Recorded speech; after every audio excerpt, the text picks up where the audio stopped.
10 ऐसे नेता जिन्होंने बीजेपी ज्वाइन करके अपनी नैया पार लगाई। नंबर 10 पर आते हैं यूपी के पूर्वांचल से आने वाले राजा साहब यानी RPN सिंह जी। कांग्रेस में रहते हुए वे मनमोहन सरकार में केंद्रीय गृह राज्य मंत्री जैसा बड़ा पद संभाल चुके थे। लेकिन उत्तर प्रदेश में कांग्रेस की हालत ऐसी हो गई थी जैसे बिना पतंग के कटी हुई डोर। पार्टी का जनाधार पूरी तरह खिसक चुका था और राजा साहब का अपना राजनीतिक किला भी ढहने की कगार पर था। अपनी डूबती हुई नैया को देखकर उन्होंने सही समय पर बड़ा फैसला लिया।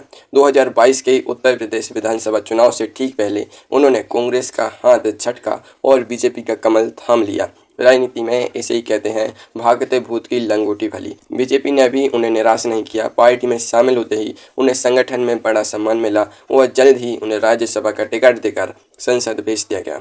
आज 2026 में वे आराम से दिल्ली के सियासी गलियारों में एक सुरक्षित और मजबूत स्थिति में मौजूद हैं। अगर वे कांग्रेस में बने रहते तो शायद आज टीवी डिबेट्स में अपनी ही पार्टी के वजूद को बचाने की नाकाम कोशिशों में जुटे होते। लेकिन आज वे सत्ताधारी दल का हिस्सा बनकर राजनीतिक सुरक्षा का पूरा आनंद ले रहे हैं। अब जब उत्तर प्रदेश के राजा साहब ने अपनी नैया पाल लगा ली तो चले पंजाब के एक ऐसे गबरू जवान की तरफ बढ़ते हैं जो चुनाव हारने के बाद भी सत्ता की मलाई का पूरा लुत्फ उठा रहे हैं। सोचिए कौन है वो। नंबर 9 पर आते हैं पंजाब के पूर्व मुख्यमंत्री बेअंत सिंह के पोते रवनीत सिंह बिट्टू जी। कांग्रेस के टिकट पर 3 बार सांसद रह चुके बिट्टू जी को अचानक यह समझ आ गया कि पंजाब में कांग्रेस का हाथ अब सिर्फ हाथ मलने के ही काम आ रहा है। उन्होंने 2024 के लोकसभा चुनाव से ठीक पहले अपनी पुरानी पार्टी को अलविदा कहा और बीजेपी में शामिल हो गए। किस्मत का अनोखा खेल देखिए, वे लुधियाना सीट से बीजेपी के टिकट पर चुनाव हार गए। आमतौर पर चुनाव हारने के बाद किसी भी नेता का करियर अधर में लटक जाता है, लेकिन बीजेपी की राजनीति की वॉशिंग मशीन और उनका अनोखा जादू वाकई लाजवाब है। पार्टी ने चुनाव हारने के बावजूद बिट्टू जी के सियासी महत्व को कम नहीं होने दिया। उन्हें तुरंत राज्यसभा के रास्ते संसद भेजा गया और सीधे मोदी 3.0 कैबिनेट में रेल राज्य मंत्री और खाद्य प्रसंस्करण उद्योग राज्य मंत्री जैसी महत्वपूर्ण जिम्मेदारी सौंप दी गई। आज 2026 में बिट्टू जी बिना कोई आम चुनाव जीते भी केंद्रीय मंत्री पद का पूरा आनंद ले रहे हैं। इसे कहते हैं चित भी मेरी और पट भी मेरी। पंजाब के इस गजब के सियासी दांव के बाद अब रुख कहते हैं उस राज्य का जहां से देश की बड़ी राजनीति तय होती है। एक ऐसा युवा नेता जो कभी सरकार की नाक में दम कर चुका था लेकिन फिर खुद उसी सत्ता की छत्र छाया में जा बैठा। नंबर 8 पर हैं गुजरात के पाटीदार आंदोलन से देश भर में मशहूर हुए युवा नेता हार्दिक पटेल जी। एक समय था जब हार्दिक जी की एक आवाज पर पूरा गुजरात थम जाता था और सरकारें कांपने लगती थीं। आंदोलन के बाद वे कांग्रेस में शामिल हुए और उन्हें प्रदेश कार्यकारी अध्यक्ष का बड़ा पद भी मिला, लेकिन वहां उन्हें जल्दी समझ आ गया कि उन्हें सिर्फ नाम का पद मिला है, काम का अधिकार नहीं। ऊपर से उनके सिर पर देशद्रोह समेत दर्जनों गंभीर कानूनी मुकदमों की तलवार लटक रही थी। आए दिन जेल और अदालतों के चक्कर काटते काटते वे यह बात अच्छी तरह से जान गए कि अगर राजनीति के लंबे रेस का घोड़ा बनना है तो गंगा गए तो गंगादास और जमुना गए तो जमुनादास बनना ही पड़ेगा। उन्होंने 2022 के गुजरात विधानसभा चुनाव से ठीक पहले पाला बदला और बीजेपी का दामन थाम लिया। बीजेपी ने उन्हें बीरमगाम विधानसभा सीट से मैदान में उतारा और वे भारी मतों से जीतकर विधायक बन गए। आज 2026 में उनके ऊपर से अदालती मुकदमों का वह भारी दबाव पूरी तरह से गायब हो चुका है और वे सत्ता पक्ष के माननीय विधायक बनकर बेहद सुकून की जिंदगी जी रहे हैं। युवा जोश की इस दिलचस्प कहानी के बाद अब बात करते हैं राजनीति के एक ऐसे बुजुर्ग और आक्रामक शेर की जो अपनी पुरानी गुफाएं बदलते बदलते काफ़ी थक चुके थे, लेकिन बीजेपी ने उन्हें ऐसी संजीवनी दी कि उनका पूरा साम्राज्य वापस लौटाया। नंबर 7 पर हैं महाराष्ट्र की राजनीति के सबसे आक्रामक चेहरों में से एक नारायण राणे जी।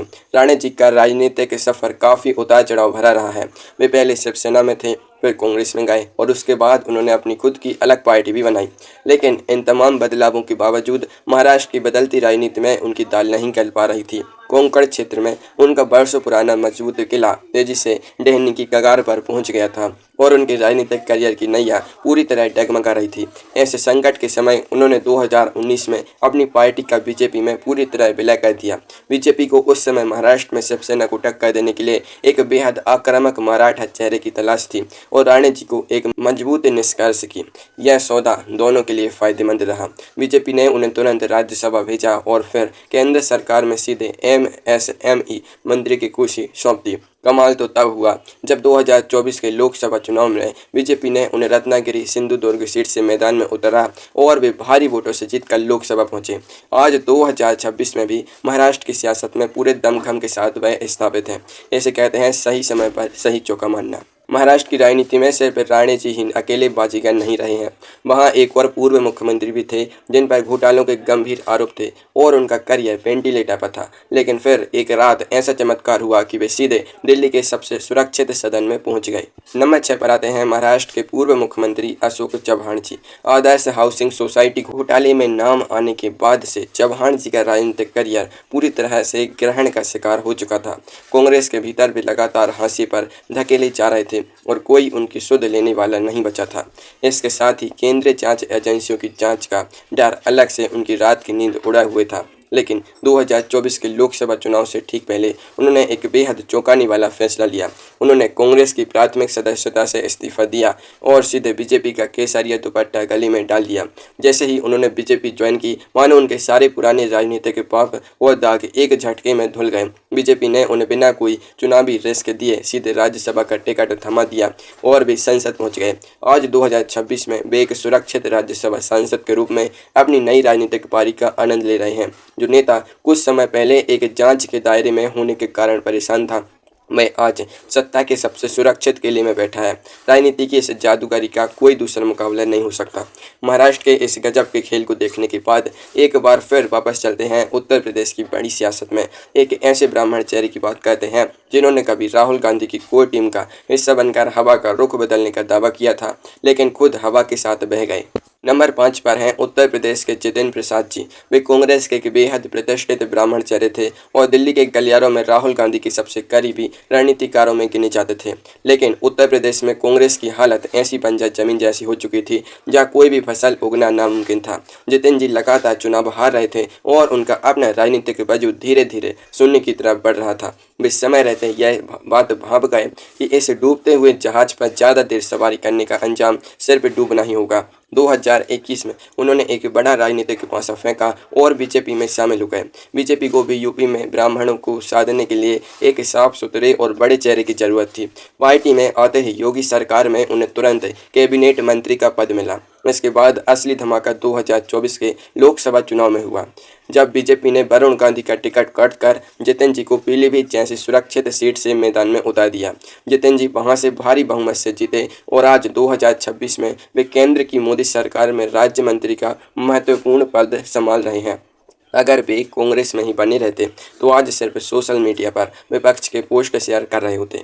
उत्तर प्रदेश की इस कहानी के बाद अब सीधे रुख करते हैं उस राज्य का जहां की राजनीति में हमेशा खेला होता था, लेकिन इस बार ऐसा खेला हुआ कि पूरी बाजी ही पलट गई। एक ऐसा नेता जिसने अपनी डूबती नैया को सीधे मुख्यमंत्री की कुर्सी पर जाकर रोका है। नंबर 4 पर आते हैं पश्चिम बंगाल की राजनीति के नए महानायक शुभेंदु अधिकारी जी। एक समय था जब वे तृणमूल कांग्रेस यानी टीएमसी में ममता बनर्जी के बाद सबसे ताकतवर नेता माने जाते थे, लेकिन जब दीदी ने अपने भतीजे अभिषेक बनर्जी को पार्टी का अगला वारिस बनाना शुरू किया तो शुभेंदु जी को अपनी राजनीतिक जमीन खिसकती हुई साफ दिखाई देने लगी। उन्हें समझ आ गया कि टीएमसी में रहना यानी अपनी राजनीतिक बलि चढ़ाना है। उन्होंने 2020 के अंत में हिम्मत दिखाई और बीजेपी का दामन थाम लिया। 2021 के चुनाव में उन्होंने ममता बनर्जी को नंदीग्राम में हराकर ट्रेलर तो दिखाई दिया था, लेकिन असली पिक्चर 2026 के विधानसभा चुनाव में रिलीज हुई। शुभेंदु जी की अगुवाई में बीजेपी ने बंगाल में ऐसी सुनामी लाई कि टीएमसी का 15 साल पुराना किला ताश के पत्तों की तरह ढह गया। बीजेपी ने 294 में से 207 सीटें जीतकर इतिहास रच दिया और शुभेंदु अधिकारी जी पश्चिम बंगाल के नए मुख्यमंत्री बन गए। आज 2026 में भी मुख्यमंत्री की कुर्सी पर बैठकर बंगाल की नई तकदीर लिख रहे हैं। इसे कहते हैं डूबती नैया से सीधे राज सिंहासन पर बैठना। बंगाल का यह ऐतिहासिक उलटफेर देखने के बाद अब वापस लौटते हैं देश के सबसे बड़े सियासी सूबे यानी उत्तर प्रदेश की तरफ। वहाँ एक ऐसा नेता मौजूद है जिसने मायावती जी का साथ छोड़कर ऐसी ऊंची छलांग लगाई कि आज भी सीधे मुख्यमंत्री के ठीक बगल वाली कुर्सी पर बैठते हैं। नंबर 3 पर आते हैं उत्तर प्रदेश के वर्तमान उप मुख्यमंत्री ब्रजेश पाठक जी। पाठक जी कभी बहुजन समाज पार्टी यानी बीएसपी के सबसे कद्दावर और भरोसेमंद ब्राह्मण चेहरों में से एक हुआ करते थे। वे बसपा के टिकट पर लोकसभा और राज्यसभा दोनों ही सदनों के सांसद रह चुके थे और पार्टी के भीतर उनका बड़ा दबदबा था। लेकिन 2014 के लोकसभा चुनाव के बाद जब बसपा का पुराना सोशल इंजीनियरिंग का फॉर्मूला फेल हो गया और पार्टी का हाथी पूरी तरह से बैठ गया, तो पाठक जी को यह समझने में देर नहीं लगी कि अब इस कमजोर हाथी पर सवारी करना खुद को राजनीतिक रूप से खत्म करने जैसा है। उन्होंने 2016 में बिल्कुल सही वक्त पर अपनी राजनीतिक चाल चली और बीजेपी में शामिल हो गए।